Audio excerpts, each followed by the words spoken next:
God, transform us today by your power, by the renewing of our minds, to turn from the meager elements of this world now unto the Word of God. Psalm 139 verse 14. I will praise thee, for I am fearfully and wonderfully made. Marvelous are thy works, and that my soul knoweth right well. He sees you from above and smiles. Not in the season where all is well and you're thriving. No, I am speaking of that season where everything is dark. Dark by choices, erroneous ones that have backfired and left you without a window of hope. Maybe mistakes that have taken the skin off your face and left you feeling so exposed to all the elements. Or maybe just life handing you bitter blows that seem to make no sense at all. He sees you from above and smiles. He turns to Gabriel and instructs him to pull out a certain photograph from his eternal archive. He is looking for the one that he took when you were formed in his mind before the foundation of the world. This is God's favorite photograph of you. It is the original masterpiece, the photograph that represents the Alpha and Omega destiny that he put in you. Fixed, complete. He holds it so tenderly, for this is the image of the apple of his eye. He intently remembers the thoughts that he spoke over you and all that he placed in you to succeed. And if I am Gabriel watching the Eternal One behold this photo with such delight, and knowing the present reality of this person on earth, I am bemused. Should the contrast not frustrate? And down below at a human level, we have been conditioned by the enemy to think we are dealing with a God who is still making decisions. Incorrect. God completed his decision-making process before the foundation of the world. Picture this. He is the author of the life of every single one of his children. And for every one of those children, he wrote the beginning and the end of their story and then handed the book over to the devil saying, "Give it your best." See, the middle of the book can have whatever life brings in the enemy's pursuit to derail. But because the beginning and the end is fixed, it is impossible for the outcome to ever change. And oftentimes it's those chapters that can completely derail the life of a believer. We wonder why. Why did I make that mistake? Why did I have to go through that experience? The negative of a photograph rarely gives great delight until after.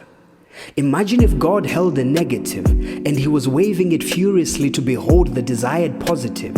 How many things that we go through would then have completely overwhelmed us?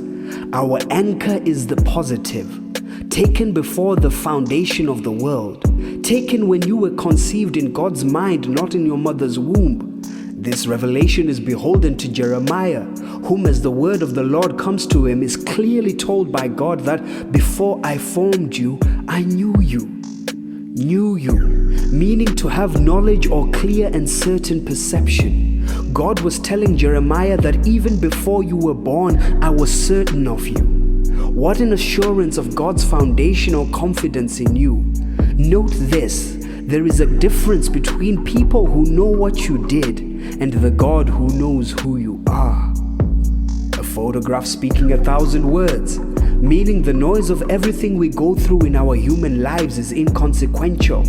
God is not panicked. He is not put in a decision-making process because of your human behavior.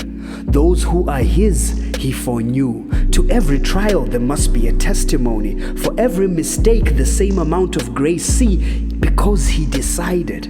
Under no pressure he selected you as his own. He destined that you would overcome Laodicea and all of its fiery darts.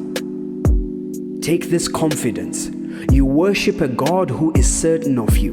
He will not be moved. But a point of note, things in and around you will continue to move until you and the photograph align.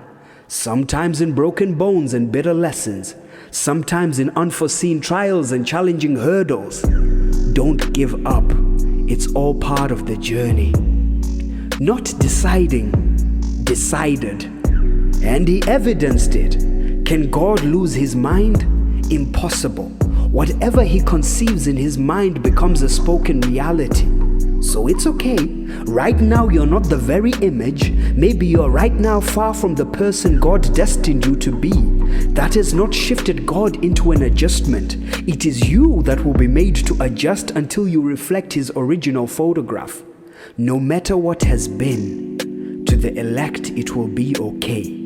Because God's mind can never be changed. Why? Because he has a photograph of you that speaks of greater things still to come through you.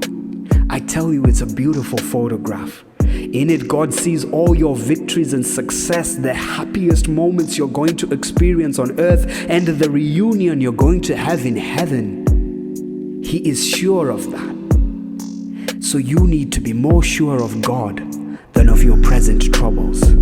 His picture is and always will be the main thing. But now this picture is the main thing. Then in the resurrection, those gases and acids and things comes right back into the place and develops this picture again. Now, this picture was not taken when you were 16 or 18 or 20 years old at your best. When was it taken? Before there was a foundation of the world. It was put in God's great file. And then the only thing it did was featured itself here for you to make your choice.